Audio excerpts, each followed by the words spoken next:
Now let me explain what Romanticism is.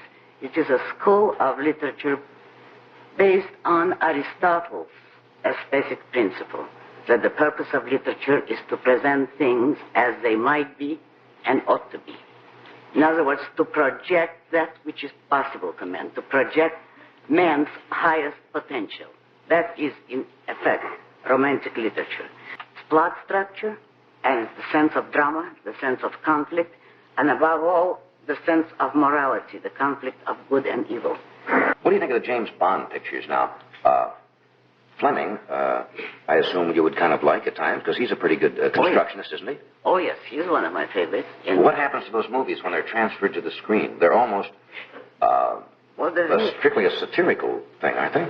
That's what they've become. The first one was not. The first James Bond movie, Dr. No, was excellent.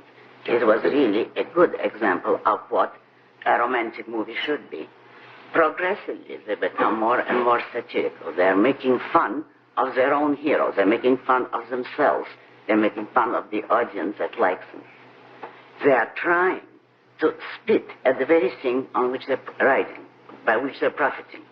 They're trying to hold the audience interest by the appeal of a plot adventure story, by presenting a strong, attractive hero, and then undercut it by laughing at the hero, at the story, and at the audience, as if saying, you are suckers if you are so naive as to want something great or to have ideals.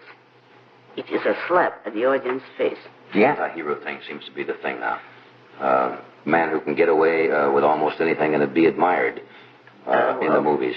That's the spirit of modern literature, and they have succeeded, at what they set out to do. I assume, then, that you're not one who likes to go to the Broadway theater to see some playwright write what they call a slice of life, where they depict all of the ills of society and the justification being, well, this is society, this is it. People are animalistic, and they are terrible at times, and they show this as a shock value.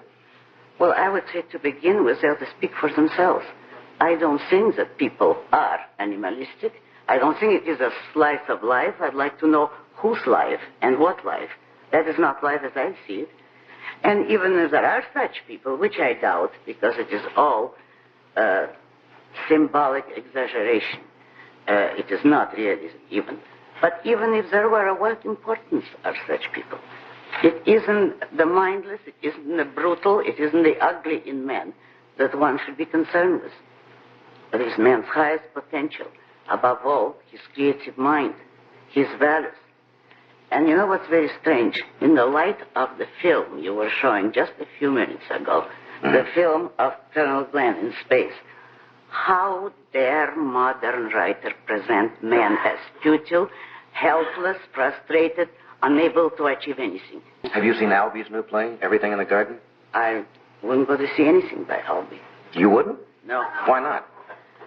Because I take him at his word. Because he has declared that life is senseless and absurd.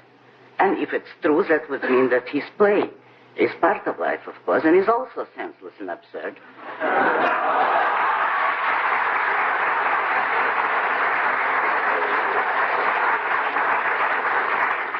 In other words, you think he's given up hope for the human race and portrays it as the worst part of it?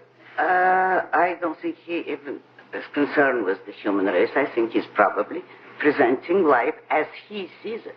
But if one sees life that way, I don't think one should advertise it in public.